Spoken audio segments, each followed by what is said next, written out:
Hello viewers, welcome back to our channel. मेरा नाम है शाश्वत और आप देख रहे हैं फाइनेंस डीक्लासिफाइड। तो समय की बर्बादी ना करते हुए डायरेक्टली मुद्दे पर आते हैं और आज का मुद्दा है इलियट वेव थ्योरी। तो इलियट वेव थ्योरी क्या है और इसका क्या इंपॉर्टेंस है, ये आज हम डिस्कस कर लेंगे। ठीक है, तो अब हमको पता चल चुका है कि चार्ट क्या होता है, चार्टिंग होता कैसे है and what are the key factors on a chart. तो अब हम बढ़ रहे हैं technical analysis and how to interpret charts की ओर। तो उससे पहले हमको जानना बहुत जरूरी है कि वेव थ्योरी क्या होता है। तो सबसे पहले मैं बता दूं कि credit goes to Ralph Nelson Elliott, जिन्होंने ये थ्योरी डेवलप किया है एंड पूरे दुनिया का स्टॉक मार्केट के और नजरिया बदल दिया था इन्होंने। ठीक है, 1930 के आसपास इन्होंने ये थ्योरी डेवलप किया था and he took everyone by shock. सबको लग रहा था कि any movement in the stock market is random. उनको लग रहा था कि ये जो मार्केट ऐसे ऊपर गया है यहाँ पे, या यहाँ पे जैसे ये थोड़ा सा साइडवेज और डाउनवर्ड्स गया है, तो उनको लगता था ये सब रैंडम है। नहीं, उन्होंने बोला, राल्फ जी ने बोला कि नहीं, ऐसा बिल्कुल नहीं है। मार्केट बिल्कुल रैंडमली एक्ट नहीं करता है। मार्केट्स में पैटर्न है और पैटर्न क्या है? पैटर्न है वेव का। मार्केट हर वक्त एक वेव में ऊपर या नीचे बढ़ता है। उनका ये मानना था कि मार्केट हर वक्त एक वेव में ऊपर या नीचे बढ़ता है, just like how I have drawn. तो ये उनका मानना था। इनसे पहले किसी और ने अगर ये चीज को नोटिस किया था तो वो थे हमारे चार्ल्स डाउ, जिनके ऊपर अमेरिकन स्टॉक मार्केट का जो इंडस्ट्रियल कंपोजिट स्कोर बोलते हैं, डाउ जोन्स, उनके नाम पे उसको नोमेनक्लेचर किया गया है। And he was also brilliant person, very ahead of his time, जब कंप्यूटराइज नहीं था एंड मैनुअली चीजें होती थी। याद कर रहे हैं ना, जैसे टिकर्स हुआ करता था, अभी कंप्यूटर आ गया, अभी हम आंखों के सामने पिक्चराइज्ड वे में देख पा रहे हैं, बोल के रियलाइज हो जा रहा है कि हाँ वेव बन रहा है, ये बन रहा है, वो बन रहा है। वो टाइम में कोई ड्रॉ भी नहीं करता था। जबकि बात है ये, तब लोग चार्टिंग करते नहीं थे। जब इन्होंने ये सब चीजें रियलाइज किया तो ऐसे करके चार्टिंग डेवलप हुआ। ये जो कुछ गिने चुने लोग थे, इन्होंने प्राइस को प्लॉट करना स्टार्ट किया। ठीक है, क्लोजिंग प्राइस मिलाकर उन्होंने लाइन चार्ट बनाना स्टार्ट किया and that is how they realise ऐसे पैटर्न्स बनते हैं and we can use it for our benefit. तो all the credit goes to Charles Dow and Ralph Nelson Elliott. तो अभी हम लोग इलियट थ्योरी को और डिटेल में समझ लेते हैं। तो इलियट थ्योरी बोलता है कि हर मार्केट कंडीशन में 5 वेव्स पहले इंपल्स एंड करेक्शन की होती हैं। मतलब ये ट्रेंड जब समझेंगे ना आप, तब आप और डिटेल में समझ पाएंगे। अभी बस मोटा मोटा समझ लीजिए कि मार्केट मूव कैसे करता है उनके हिसाब से।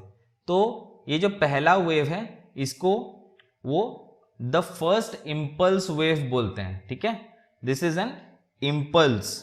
तो कोई एक ऐसा इवेंट हुआ या कोई एक ऐसा न्यूज आया तो जिसपे लोग रिएक्ट कर रहे हैं, तो उसको बोलते हैं इंपल्स रिएक्शन। तो this is an reactionary wave. तो एक बार वो लोग जब रिएक्ट कर रहे हैं, तो आपको तो पता ही है ह्यूमन नेचर है थोड़ा सा ओवर रिएक्ट करना। तो उसको जब वो नीचे वो लोग थोड़ा समझते हैं, ये है सेकेंड वेव। सेकेंड वेव के हिसाब से उनका बोलना है कि this is an corrective wave.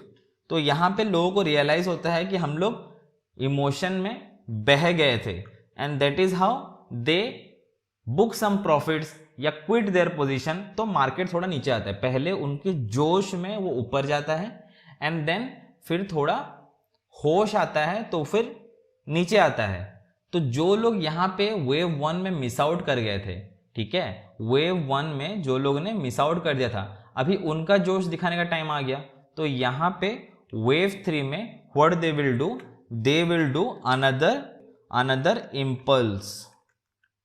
ठीक है, अनदर इंपल्स। फिर उन लोगों को रियलाइजेशन होगा, ठीक है, बिकॉज एक न्यूज को स्प्रेड होने में भी टाइम लगता है ना।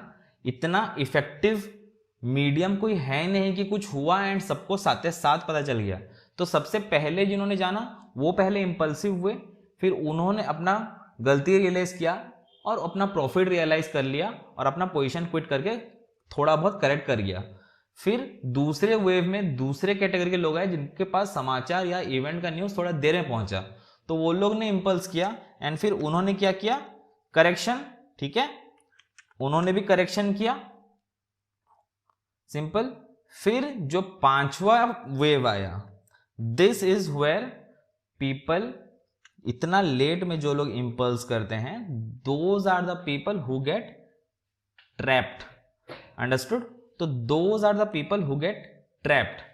तो ये होने के बाद क्या होता है, मार्केट में एक कंसोलिडेशन फेज आता है, तो वहां पे मार्केट थोड़ा रुक जाता है। रुकने के बाद मार्केट में क्या होगा, आप अंदाजा लगा लीजिए मार्केट में क्या होता है। जब एक रिटेलर पोजीशन बनाता है, वही होगा जो मंजूरे बड़े कंपनीज होंगे, तो वो लोग अपना position impulse correction, impulse correction, impulse हो गया, and then there will be a very deep correction and then market will start coming down, right? Market will start coming down and then फिर एक अलग वेव क्रिएट होगा and here another wave will get created. So this is what मोटा मोटा Elliott wave is, कि market कभी भी straight forward ऐसे ऊपर नहीं जाता है। ठीक है, ऐसा इंपल्स नहीं आता है। Every impulse has a correction, फिर इंपल्स आता है एंड फिर करेक्शन आता है। और ये क्या दर्शाता है, ये मास साइकोलॉजी, जो पार्टिसिपेंट्स हैं, जो लोग स्टॉक मार्केट में काम कर रहे हैं, उनका जो साइकोलॉजी है वो दर्शाता है ये इंपल्स एंड करेक्शन। फिर आता है सब इंपल्स और करेक्शन के बाद थोड़ा सा consolidation. Consolidation in the sense ज़्यादा हैवी वर्ड यूज नहीं करते, कंसोलिडेशन मतलब वहाँ पे प्राइस रुक जाना, वहीं पे वो बंद के रह जाना इज अ कंसोलिडेशन, प्राइस वहाँ पे स्टक हो जाए एंड फिर एक नया डायरेक्शन आए। तो ये अगर हम नहीं समझेंगे तो we won't be able to understand what is trend, what is momentum, what is lower high lower low, higher high higher low, pattern thinking, कुछ नहीं समझ पाएंगे।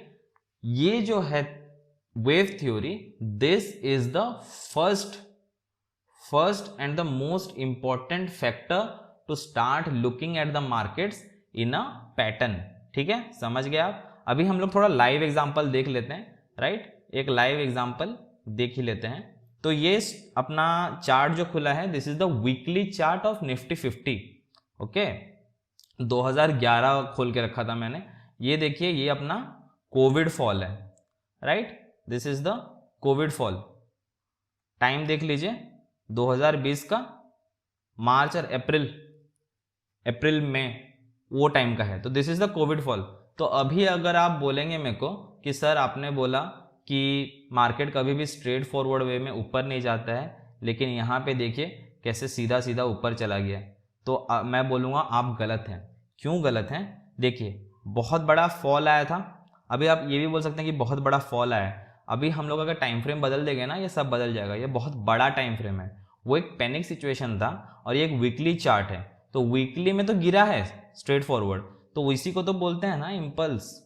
This was the impulse and this is the correction, फिर correction, फिर impulse, फिर correction, and that is how the market moved up, right?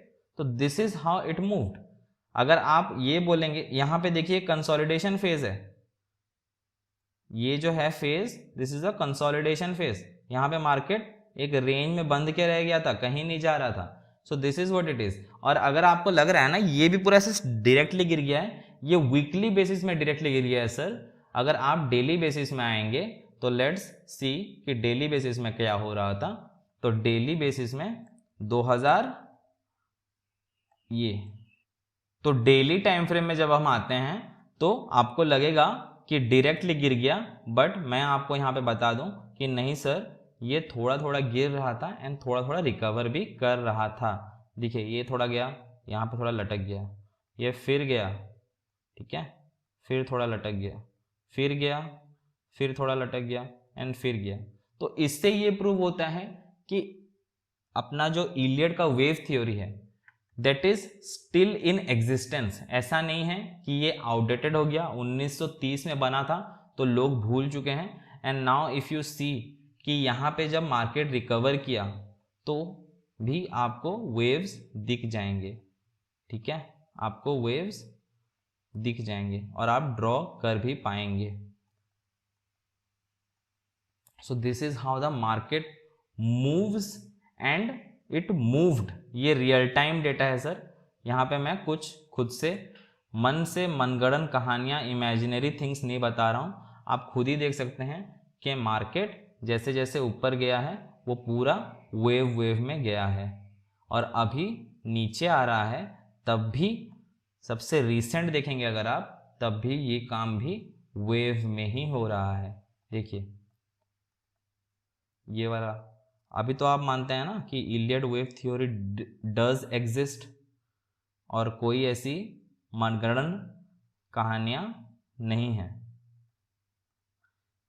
मैं ये नहीं बोल रहा कि कहाँ से गिरेगा कहाँ से उठेगा, ये सब बातें पचकानी है, इमेजिनरी है, आई अग्री।